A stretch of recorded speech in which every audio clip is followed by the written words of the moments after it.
समित थोड़ा नीचे। 15 अगस्त को हमने कहा है कि आज़ादी के दिन से हम 30,000 भूमिहीन को, पूरे बिहार के 30,000 भूमिहीन को, ये देश में पहला बार हो रहा है कि एक साथ 30,000 भूमिहीन को 15 अगस्त से लेकर और अगले 1 महीने तक बासगित पर्चा सबको बांटा जाएगा, जिससे कि भूमिहीन का, गरीब का अपना जमीन होगा।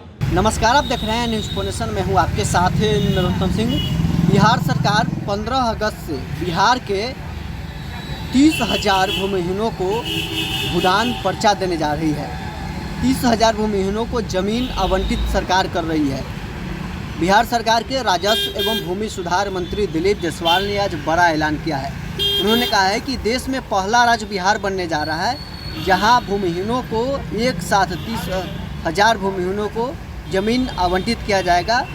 15 अगस्त से अगले 1 महीने तक सारा प्रोसेस पूरा कर लिया जाएगा।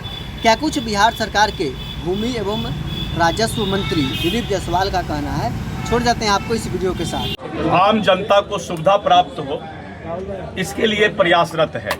थोड़ा सा समित थोड़ा नीचे। 15 अगस्त को हमने कहा है कि आज़ादी के दिन से हम 30,000 भूमिहीन को, पूरे बिहार के 30,000 भूमिहीन को, ये देश में पहला बार हो रहा है कि एक साथ 30,000 भूमिहीन को 15 अगस्त से लेकर और अगले 1 महीने तक बासगित पर्चा सबको बांटा जाएगा, जिससे कि भूमिहीन का, गरीब का अपना जमीन होगा और प्रधानमंत्री आवास योजना के तहत उनका मकान उनको बनाया जाएगा।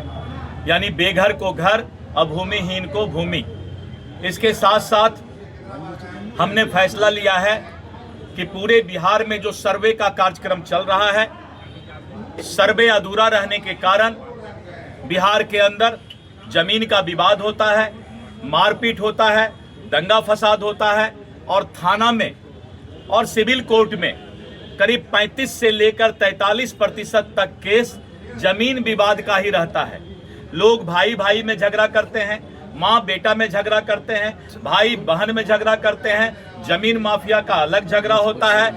और इस तरह करके सर्वे जब पूरा हो जाएगा तो बिहार का 90% जमीन विवाद समाप्त हो जाएगा।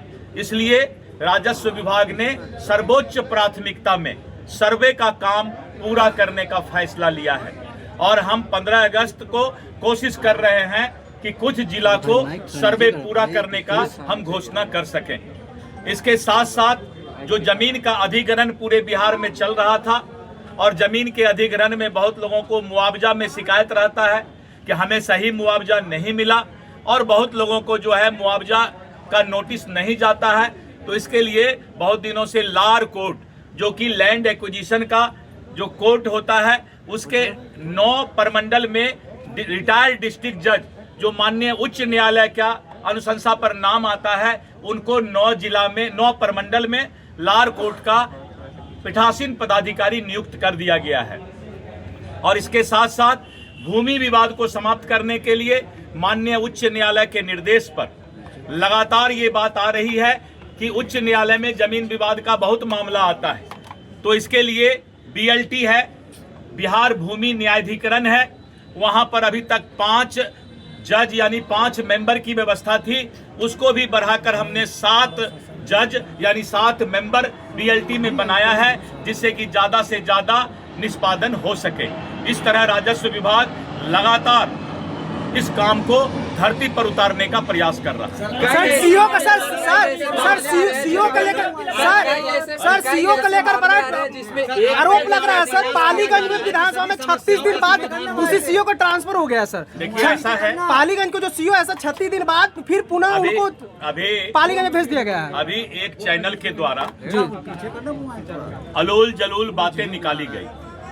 दुनिया जानता है कि दिलीप जायसवाल ईमानदारी का नाम है। लोग अपने माँ बाप पर आरोप लगा सकते हैं, तो दिलीप जायसवाल तो कुछ भी नहीं। पालीगंज का सीओ जो है, आपको मैं वही बताना चाह रहा था कि 5 जिला जहानाबाद, अरवल, शेखपुरा, लखीसराय और शिवहर, ये हमारी प्राथमिकता है। हमने घोषणा किया है कि प्रथम प्राथमिकता में हम इसको जो है सर्वे पूरा कराएंगे। उसी में पालीगंज के सीओ का स्थानांतरण हो गया था, लेकिन पालीगंज में उनका बहुत सारा काम लंबित था और 15 अगस्त तक हमको जहानाबाद और अरवल का सर्वे पूरा कराना था। उसके चलते समस्या भी आया, उनको सर्वे पूरा कराने तक के लिए यहाँ लाया गया है, लेकिन उन पर कार्रवाई चालू है, उसमें कहीं कोई कंप्रोमाइज नहीं होगा। पालीगंज की जनता का कहना है कि सरकार के द्वारा उन्हें द्वारा लाया गया है पैसा देकर।